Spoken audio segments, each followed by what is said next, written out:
Please go on this line. Welcome back, Andrew. You're looking forward to leading the team again. Have you missed it? Yeah, I have missed it. I suppose it's it was obviously a big decision for me to make in the white ball team, but I think it was the right one at the time.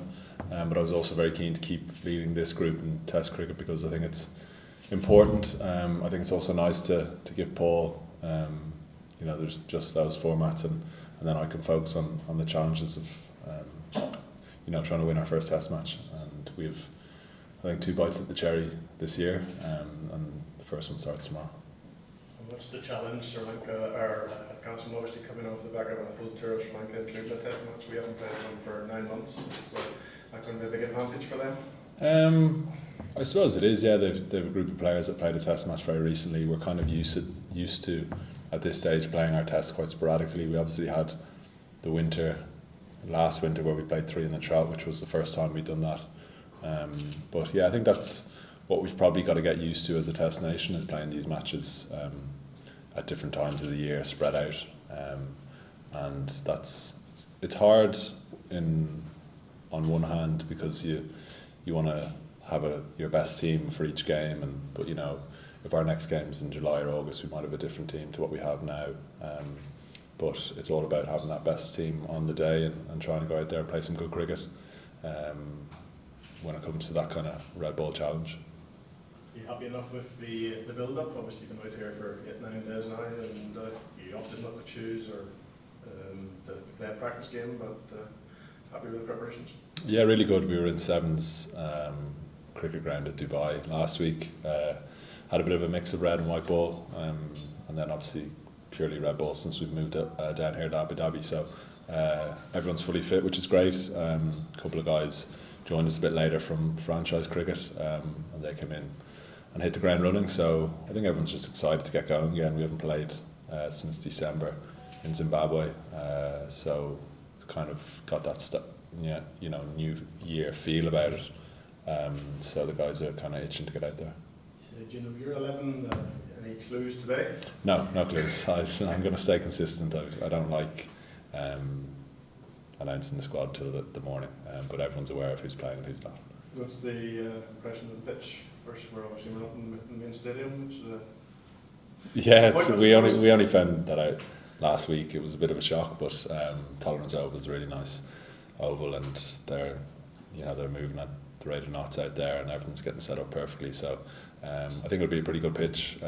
We've looked at some games that have been played there in the past, both first class and white ball, and I'm sure it'll be a pretty good pitch. And hopefully, when we get a chance with both bat and ball, we can be pretty disciplined and have a good 5 days. Do you expect to go spin heavy? I'd imagine that spin will play a part. It usually does in this part of the world. Afghanistan obviously have quite good spinners in their attack. They always have, and I'm sure they'll want that to play a part in the Test match. But I think last year in goal and Bangladesh served us pretty well as a batting unit. Certainly, we kind of got accustomed to those conditions. But there's Test cricket is a huge challenge with both bat and ball, and we've got to get the right combinations to hopefully get us a win this week. It'd be nice not to have to face Rashid. Yeah, it's always nice. It's we don't get that privilege too often. He usually is playing, but we wish him well with his recovery. Thank you.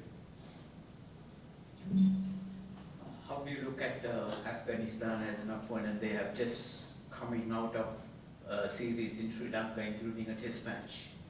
Yeah, they obviously play a lot of cricket. They've got a lot of players who play in various different franchise leagues around the world. So there's certainly a lot of footage of the players out there. It's slightly different in the sense that they have a very different Test squad to what they would do white ball squad. So they have a lot of players to choose from. They have some classy players in that team and in that squad.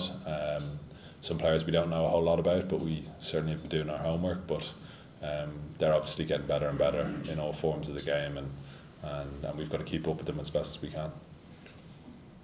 On the weather, it will get warmer and warmer as every day passes by. How do you cope with that?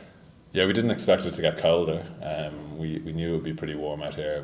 We've trained for that. We've done our best at home to to replicate that in the gym, in some saunas and stuff like that. So we're well equipped for it. We play a lot of our cricket in this part of the world. Last year we were in Sri Lanka, which was probably as hot as it's been for us as players. So that's part and parcel of the game, and I think the guys are fit enough at this stage to know what we need to do when it comes to the match. Thank you and all the best. Thanks very much.